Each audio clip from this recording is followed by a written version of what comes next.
আপনার Facebook profile কি unlock করতে চান? তাহলে এই ভিডিওটি দেখে খুব সহজেই মাত্র 1 মিনিটে আপনি আপনার ফেসবুক প্রোফাইল আনলক করতে পারবেন। তো চলুন আমার ফেসবুক প্রোফাইলটা আনলক করে আপনাকে দেখাই। প্রথমে ফেসবুকটা ওপেন করব। ফেসবুক ওপেন করার পর বাঁদিকে ওপরে ফেসবুক প্রোফাইল পিকচার আছে, এইখানেতে ক্লিক করে দেব। ক্লিক করে দেওয়ার পর বাঁদিকে আবার দেখুন 3টে লাইন আছে, এই 3টে লাইন অপশানেতে ক্লিক করে দেব। এরপর একটু নিচে স্ক্রল করে যাব। নিচে স্ক্রল করে যাওয়ার পর এখানে দেখুন সেটিংস অ্যান্ড প্রাইভেসি বলে একটা অপশান আছে, তো এই অপশানেতে ক্লিক করে দেব। ক্লিক করে দেওয়ার পর ওপরে দেখুন সেটিংস অপশান এসছে, এই সেটিংস অপশানেতে ক্লিক করে দেব।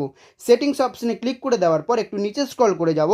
নিচে স্ক্রল করে যাওয়ার পর এখানে দেখুন প্রোফাইল লকিং বলে একটা অপশান এসছে, এইখানেতে ক্লিক করে দেব। আমার ফেসবুক প্রোফাইলটা বর্তমানে লক করা আছে, সেটা আমি আনলক করব। তো আনলক কিভাবে করব? এখানে দেখুন লেখা আছে আনলক, এই আনলক অপশানেতে ক্লিক করে দেব। আনলক অপশানেতে ক্লিক করে দিলে দেখতে পাচ্ছেন ফেসবুক প্রোফাইলটা কিন্তু আনলকের প্রসেসে আছে। আমি যদি এই নিচে অপশানেতে ক্লিক করি আনলক ইওর প্রোফাইল, এখানে ক্লিক করলে আমার ফেসবুক প্রোফাইলটা আনলক হয়ে যাবে।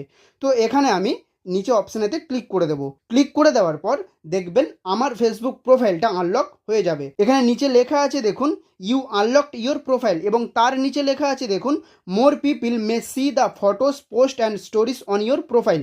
অর্থাৎ আমি যদি আমার ফেসবুক প্রোফাইলটা আনলক করি, তাহলে আমি আমার ফেসবুক প্রোফাইলে যখন ফটো পোস্ট করব বা যে কোনো কিছু পোস্ট করব, স্টোরি দেব, তাহলে যারা আমার ফ্রেন্ডস আছে, যারা আমাকে ফলো করছে, তারাও দেখতে পাবে, এবং যারা আমার ফ্রেন্ডস নেই, যারা আমার ফলো করছে না, তারাও আমার ফটো, স্টোরি, পোস্ট সব কিছুই দেখতে পাবে।